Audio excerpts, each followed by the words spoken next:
Continuamos con Industria Cárnica Exportadora, ¿hacia dónde vamos?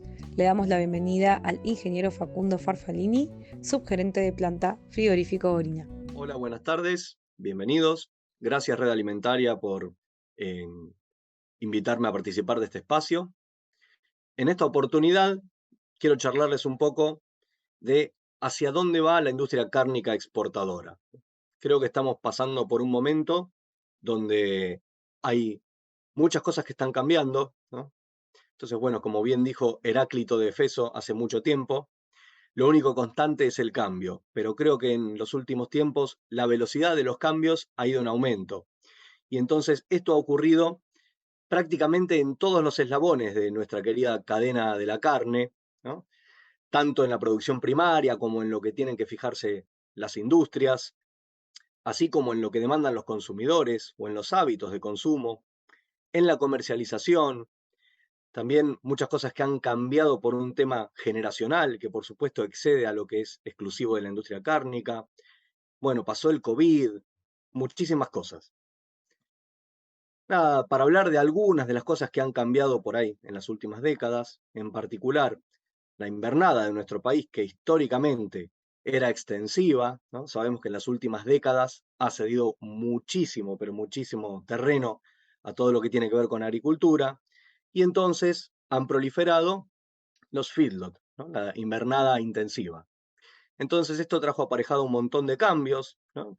Nosotros que éramos y seguimos siendo excelentes proveedores de carne para Cuota Hilton, empezamos a desarrollar carne distinta. Recordemos que por definición lo que es Hilton es alimentado exclusivamente a pasto.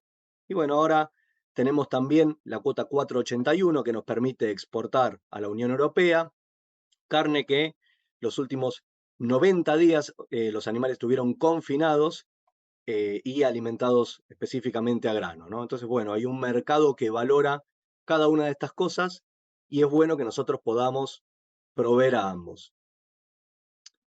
Un poco respecto a los sistemas de calidad o a las certificaciones de calidad. Bueno, cuando empezó todo esto, también algunas décadas atrás, empezaron como un diferencial de mercado. Aquellas plantas o aquellas industrias que tenían alguna certificación de calidad tenían algún diferencial y tenían alguna ventaja competitiva frente a los demás. Hoy por hoy la verdad es que son más bien un requisito de acceso que un diferencial, pero es importante que los tengamos. Algunos de ellos, como sabemos, son el HACCP, ¿no? El análisis de peligros y puntos críticos de control, que más que nada se refiere a la inocuidad del producto. Animal welfare o bienestar animal, muy en boga hoy, nada, referido a que uno cumple con todos los protocolos correspondientes en cada etapa del proceso, cuidando específicamente el bienestar animal.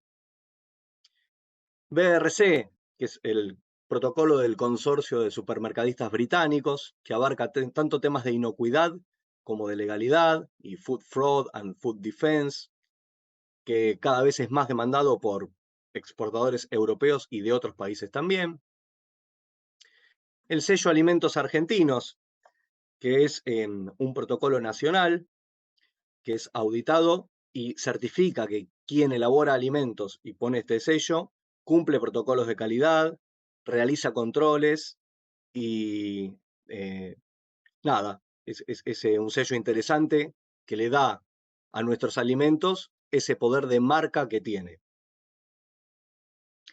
También se puede certificar grass-fed, o sea, aquellos productores y aquellos industriales que elaboren carne que provenga de campos donde el animal se alimentó a pasto exclusivamente, bueno, pueden certificar esto y hay mucho mercado que lo demanda.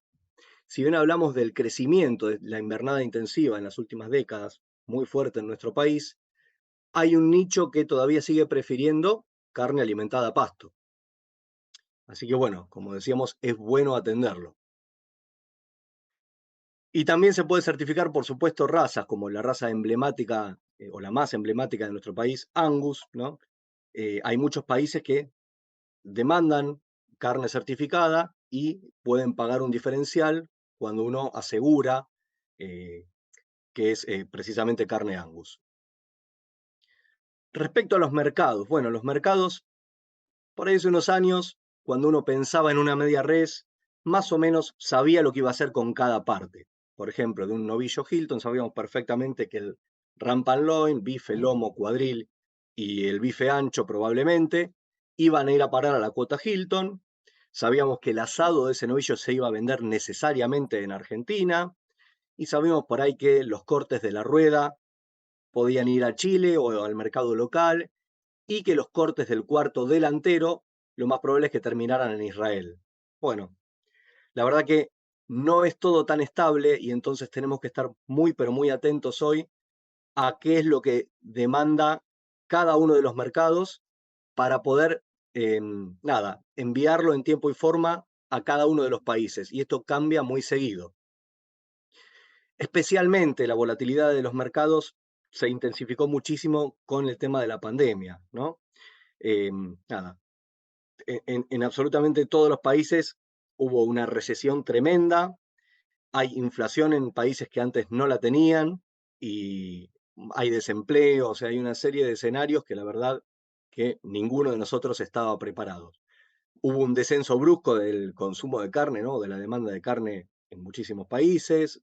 Pensemos que la cuota Hilton, estos cortes se consumen sobre todo en el segmento Oreca, que fue uno de los segmentos más golpeados durante la pandemia. Y bueno, ahora ya finalizándola, de alguna forma hay un repunte importante, pero no siempre se ve acompañado por un repunte de precios. Entonces esto tiene que ver con esto que decía de la flexibilidad que tenemos que tratar de mostrar para adaptarnos a los distintos negocios. Fíjense que este gráfico es de fin de 2020, la verdad que todos los países en recesión, bueno, salvo China, pero fue un sacudón que ninguno de nosotros quedó indemne. Respecto al consumo de carne, es interesante este gráfico, ¿no? Que nos muestra cómo en nuestro país, en nuestra querida Argentina, cada vez estamos consumiendo menos carne bovina, ¿no? Y esto tiene que ver con que la producción es constante y que de alguna manera estamos suplantando el consumo de carne bovina por el consumo principalmente de otras carnes. Eh, pollo, carne de ave principalmente, que hoy por hoy están prácticamente al mismo nivel. En Argentina, el consumo de carne bovina y el consumo de carne de pollo. Y también hay un incremento importante del consumo de la carne de cerdo, ¿no? Esto, hasta hace 20 años, la carne de cerdo se consumía prácticamente de manera exclusiva como chacinados o embutidos, y hoy por hoy ha crecido muchísimo el consumo como cortes. Respecto al pollo, la sustitución del mismo por sustituyendo a la carne bovina de manera parcial tiene que ver sobre todo con el precio. Así que bueno, estos son los cambios que estamos sufriendo. Por otro lado, también se disparó a partir del año 2011 la demanda de carne desde China, ¿no? La mayoría de los chinos todavía mueren sin haber probado carne bovina, pero sin embargo es un mercado que crece muchísimo. Hay una población aproximada de 20 millones de personas por año que incrementan significativamente su poder adquisitivo y que empiezan a demandar carne bovina para incorporar a sus dietas. Bueno, tenemos la carne de laboratorio, que para muchos se viene, todavía es muy cara la obtención, pero ya es una realidad, ¿no? Estaba algo de 18.000 euros la libra de carne hace unos años y hoy ya ese valor de obtención está en la mitad, con lo cual en algún momento va a empezar a coexistir como producto con la carne tradicional. Y por otro lado tenemos lo que no es carne, pero son productos que se asemejan a la carne, que cada vez también los vemos más ya en los supermercados y en los restaurantes, en todos lados, ¿no? Esto, not meat o beyond beef, que vienen a atender un porcentaje cada vez mayor de gente que es vegetariana. El país con más porcentaje de población vegetariana del mundo es la India, que tiene un 31% de sus habitantes vegetarianos. En el caso de Suiza, que sería el país que sigue, es 14%, en el caso de Israel 13%, Alemania 10%. Se estima que en nuestro país aproximadamente un 5% son vegetarianos y a nivel mundial podemos estimarlo en un 9%. Lo que también sabemos es que este porcentaje va creciendo. Y bueno, también es parte de lo que estamos viviendo y de lo que tenemos que tener en cuenta para el futuro de nuestra querida industria cárnica. Respecto a la comercialización, todos sabemos que en Argentina, históricamente, y aún es así, la mayoría de la carne se comercializa en carnicerías, ¿no? Nos gusta ir, que nos atiendan en el mostrador, seleccionar el corte, conocer al carnicero, etc. Pero, bueno, primero, con la irrupción del box beef, o sea, repartir cortes envasados al vacío en caja y de esa manera poder atender a cada sector entregándole los cortes que más valoran y extendiendo mucho la vida útil de la carne, fue un primer paso. Y la verdad que no podemos dejar de mencionar que con la pandemia todo lo que es e-commerce ha crecido de manera descomunal. Alibaba, Mercado Libre y después muchas empresas particulares han desarrollado sus plataformas de e-commerce para vender cortes, por supuesto, en su mayoría envasados al vacío, ¿no? Entonces vemos que la verdad que está atravesada toda la cadena de la carne con estos cambios tan importantes que se han acelerado por ahí en los últimos tiempos. Después hay una cosa que incluso excede esta cadena, que es el tema de generaciones. La verdad que cada vez la fuerza que trabaja en nuestra industria, que es muy mano de obra intensiva, ya la mayoría de los trabajadores son o generación Y o generación Z. Y si bien la mayoría de los líderes todavía son generación X, va a llegar un momento donde se va a dar el cambio y los líderes ya van a ser millennials o centennials. Y bueno, cada una de estas generaciones trae aparejadas algunas características que son bien diferenciales. Los que somos generación X, por ahí disfrutamos mucho de estar en nuestro trabajo, tratamos de hacer carrera en la empresa en la cual nos desempeñamos, y eso es algo que por ahí los millennials o la generación Y no valoran de la misma manera. Ellos prefieren siempre un balance entre la vida personal y laboral, son más multitasking, o sea, no prefieren prestar atención específicamente a una tarea. Y bueno, todavía de la generación Z estamos aprendiendo, pero lo que sí es seguro es que hay, nada, un nivel mayor de rotación y que tenemos que estar atentos a nuevas cosas que demanda esta nueva generación de próximos líderes y nada, poder brindarles como empresa lo que sea necesario para que se queden, especialmente teniendo en cuenta las nuevas formas de trabajo, ¿no? Las nuevas modalidades que se han dado también con este tema de la pandemia, donde lamentablemente no todos los puestos de trabajo pueden ser virtuales, pero sí habrá que buscar la manera para que todos los que sí puedan sean al menos híbridos, semipresenciales, ¿no? Esto por supuesto que va a ser complicado en una línea de producción, pero por ahí, sectores que están más vinculados con la administración o con la planificación o con la comercialización, sí podamos pensar en un sistema híbrido. Bueno, también respecto a la empresa, ¿no? Cuya definición clásica siempre gira en torno a su objetivo de lucro, hoy por hoy, la verdad que no podemos pensar en una empresa únicamente así y tenemos que sumar a lo que es sustentabilidad económica y financiera todo el tema de responsabilidad social empresaria y todo el tema medioambiental. No es únicamente que tenemos que cuidar o velar por los intereses de los accionistas o shareholders, sino por el interés de todos los stakeholders, todos los grupos de interés.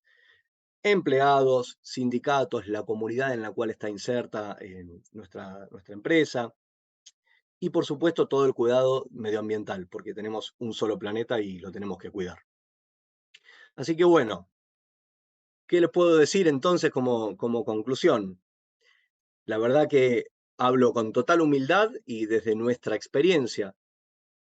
Una manera de capear todos estos cambios es fomentar relaciones duraderas. ¿Duraderas con quién? Bueno, con nuestros clientes. Es preferible hacer un negocio que sea constante en el tiempo por ahí y no estar tan pendiente de un precio spot y hacer un buen negocio hoy que mañana puede ser contraproducente por tensar una relación con nuestros clientes. Lo mismo con nuestros proveedores. La verdad que muchas veces la provisión de insumos es complicada y tenemos que tener siempre aceitadas las relaciones. Eso es clave, clave. Después es importante que seamos ágiles en la evaluación de los distintos mercados y reaccionar en consecuencia para poder proveer lo que cada uno demande en el tiempo que lo demande y con las especificaciones que lo demanden.